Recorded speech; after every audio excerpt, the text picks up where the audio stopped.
So now we start hopefully the final part, and that's just going in and adding some small touches that will, we hope, bring the little guy a little more to life. So just to recap, here's what he looks like right now. That's a completely respectable physical action. I don't see any major problems or things that are standing out as being eye-catchingly horrible. There are some areas that we can obviously improve, like where seams join where the leg meets the body. There might be an area where it's getting a bit thin, but nothing horrendous. And this is all stuff that would require a bit of noodling and tweaking, but no reason to worry about that. That's not what this is about. So let's see if we can do some things to maybe make the feet in particular our one symbol, and they should be bending a little bit, and they should show a little more play. And right now there was no point to do that when we were actually animating the character.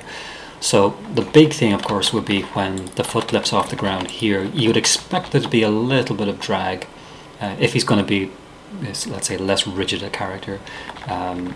Maybe something more on this area when the foot snaps over, if you want them to look even cartoonier, or not. If these are hard leather shoes, they're not too bad the way they are. But I would certainly expect to see some kind of a bend in the foot, maybe right about here. That'd be nice. So let's do these two areas first. When he lifts off here, well, that's the easy one. So once again, we're going to copy the keyframes just so we know what frames to put the right elements on.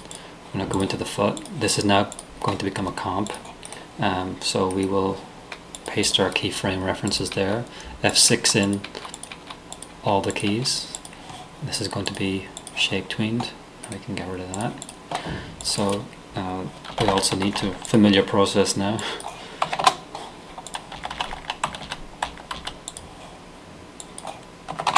I'll not worry about those for the moment. Okay, so on this frame, if we want to make that foot drag, quite simple. As long as we're inside frame 3 of the comp and we're looking at the external character as frame 3, it's a fairly straightforward matter to put a little bit of drag, nothing too horrendous, and that should be enough. Now the one thing that I should have done here is put another keyframe here. That way the drag will not snap in, so I'm going to just duplicate that. So now the only frames that are going to drag are here, and then that'll be a recover. So see what that looks like.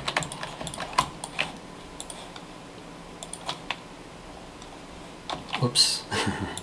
We have this thing set to loop, and we should make it play once. That'll be frame 9, and this will be frame 5.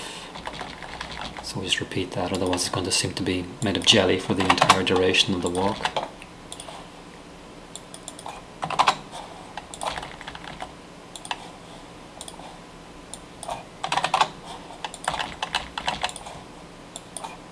Okay.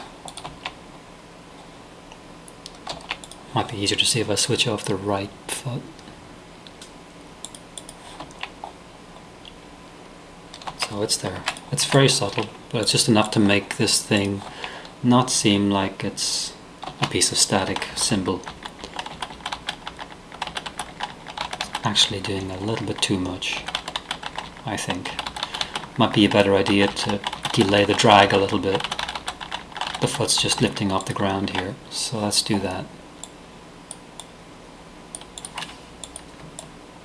So again, this is the drag frame. Now it's happening on frame 5. Let's see what this looks like. Yeah, it looks a bit weird. So I'm going to bring it in, have it happen sooner.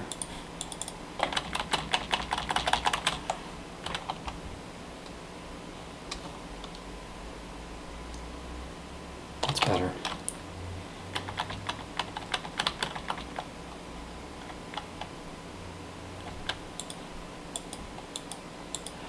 I'm starting to think that the problem is in the animation itself, not in the timing. So if that's the case, I may have just simply over animated it. So what I'm going to do is really make this subtle.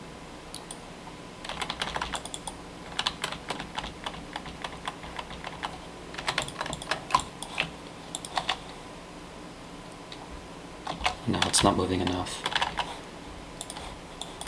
The idea is that since this is a cycle and it's going to be played a lot, you really can't afford anything that's going to be truly eye-catching. So now we've got, that feels a little better.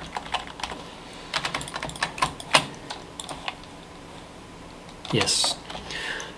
So the other area that I would have wanted to see some deformation of the shoe symbol would have been as the foot is beginning to lift off here. And then don't forget too, we're going to be cycling back into this.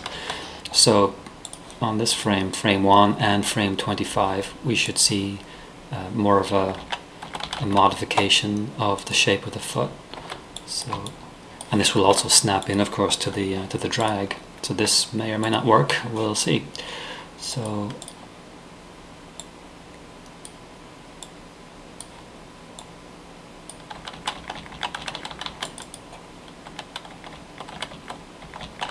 now the foot seems to be mapping onto the ground a little bit better.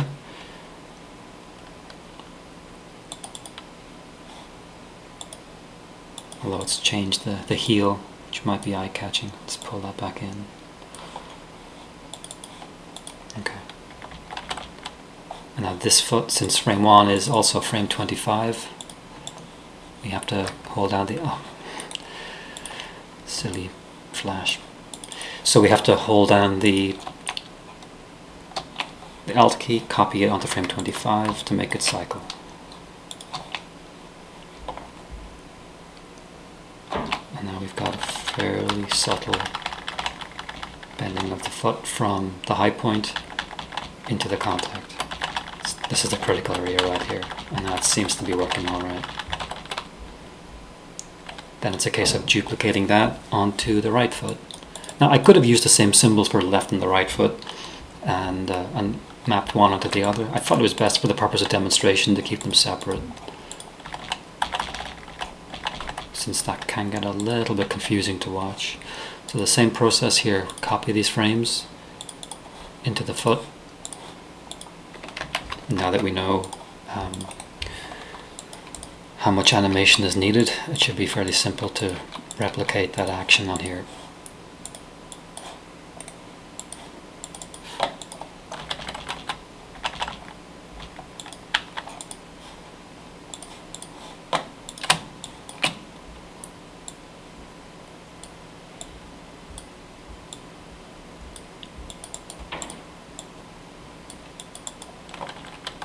And again, because I didn't set the scene up quite right at the beginning, and this will happen to you a lot. It's a mistake. I've been using this program for years.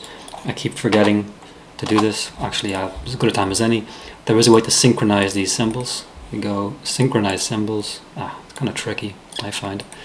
Go synchronize symbols, and as long as the first is selected, loop 1, I think 3, 9, it's done it.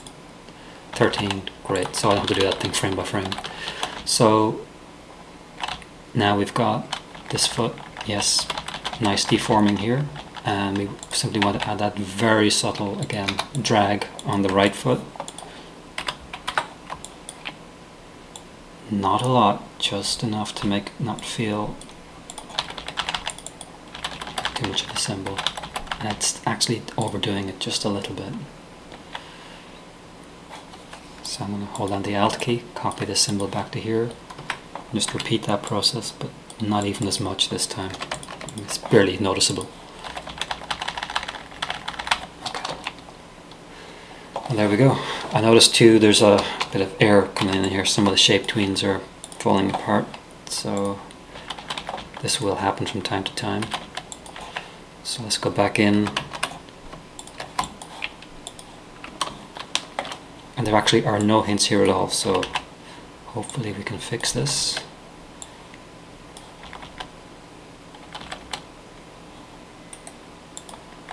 So it's A, B, C, D was what I used for the one following.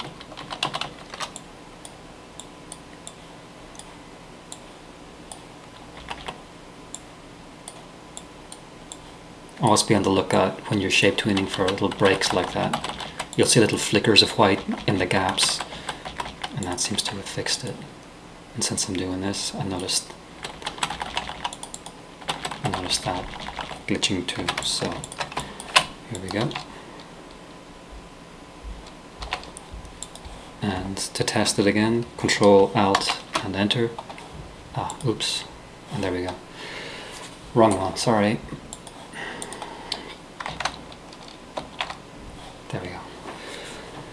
So that's with the feet working a little smoother. Now the other thing that's kind of obvious is the head seems to be a little bit fixed. Now one way to see a more subtle action on the head, we do have guidelines on this rig to show the eye line level. So they've been guided out so that they weren't distracting, but now I'm going to activate them. So you can see this. So obviously a cartoon character or even a human, when they walk, their head isn't exactly level for the entire duration. And some simple things that we can do to open this out a little bit is on the recoil position, move it down 4 clicks. Just four arrow keys, pixels basically, that's about it. Maybe move it up by 1 on the high point. This is very subtle. But it goes some way towards making it feel a little less robotic. Now the major thing, of course, that we can do is rotate the head. And of course this nasty horizontal eye line might look a little weird. We can guide that back out too if we have to. So, I mean, very subtle on the recoil. Bring it down maybe a couple more and rotate it. Same here, rotate it forward, down a couple. On the high point, tilt it back just a couple of degrees, and same thing on the opposite high point.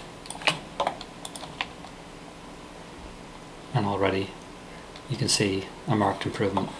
And of course in the natural character design you're not going to have these geometrical lines looking at you, but nevertheless that's what you should do, or something similar. Depends on your character, but I find it's a simple, cheap technique to use that's not going to kill you, and again stops these from looking quite so much like puppets. They are puppets, doesn't mean they have to look like puppets. And there are things even now that I could do, such as on the torso. It's not squashing and stretching. I could add that, but again the purpose of this tutorial has been to show the basic mechanics of shape tweening and motion tweening the arms and legs. Of course this design is specifically designed for shape tweening. Many characters are not, but there are other techniques that are usable. I found it's quite possible to shape tween remarkably complicated forms, and I will do more on this in future lessons. But this is the best way to begin playing with the concepts behind shape tweening and finding out what your comfort level is with this aspect of the program. So I hope this has been useful to you. If you happen to see this video posted on somebody's website, this is my website, idleworm.com, and you simply go to the animation link and you will find lessons currently up on the bouncing ball and the walk cycle, and hopefully more coming soon on Flash animation. So that is it. Thank you for watching. Goodbye.